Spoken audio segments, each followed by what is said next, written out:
Welcome back viewers, programme رمضان کے رنگ سحر transmission اور میں ہوں سید اسامہ بخاری۔ ہم بات کر رہے ہیں فضائل و مناقب سیدہ فاطمہ الزہرا سلام اللہ علیہا کے حوالے سے، اور بڑی خوبصورت بات ہوئی ہے۔ ہم نے سیدہ فاطمہ الزہرا کو بحیثیت بیٹی، بحیثیت بیوی، بحیثیت ماں، اور میں سمجھتا ہوں بحیثیت معلمہ اور بحیثیت دین کی داعی، ہم نے ساری چیزیں ڈسکس کی ہیں اور مزید بھی اس پہ ڈسکشن کریں گے۔ لیکن ہمارے ساتھ فاخرہ مشتاق موجود ہیں، ہم ان کی موجودگی کا فائدہ اٹھائیں گے، اور ہم نے ان سے ریکویسٹ کی ہے کہ وہ نعت سنائیں جسے ہمیں ہمارا بچپن بھی تازہ ہو جائے، اور جو بچپن میں رمضان مبارک میں ہم نعتیں سنتے تھے وہ ہمیں ضرور سنائیں۔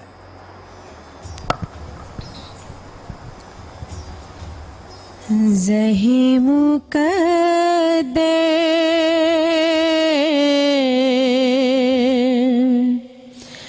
حضور حق سے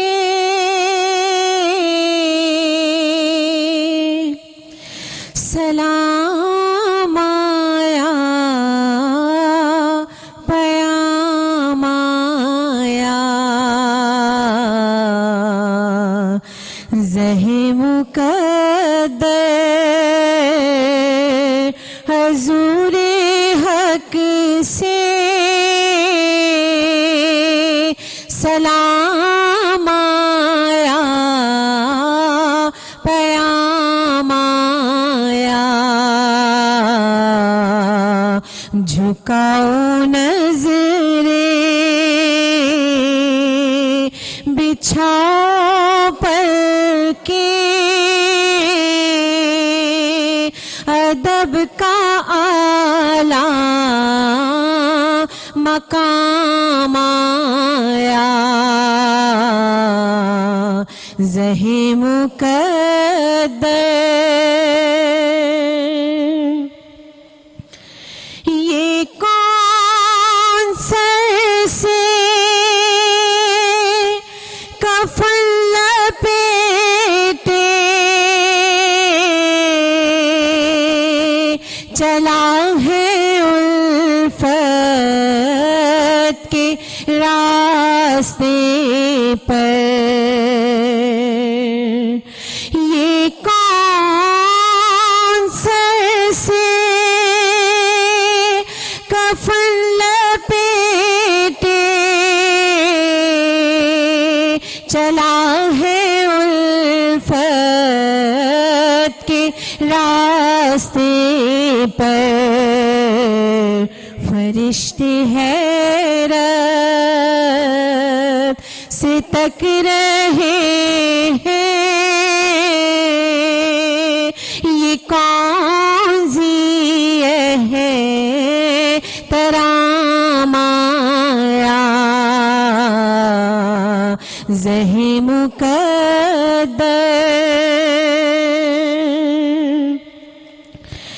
یہ راہ حق ہے سنبھل کے چلنا، یہاں ہے منزل قدم قدم پر، یہ راہ حق ہے سنبھل کے چلنا،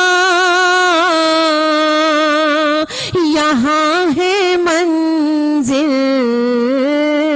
قدم قدم پر، پہنچنا در پر تو کہنا آقا سلام لیجے، غلام آیا، زہی مقدر۔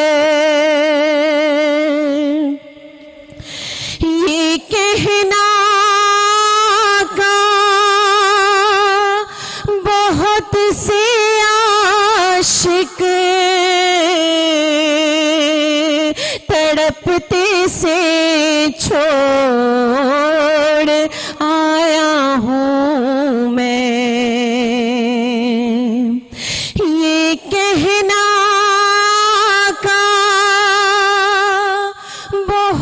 سے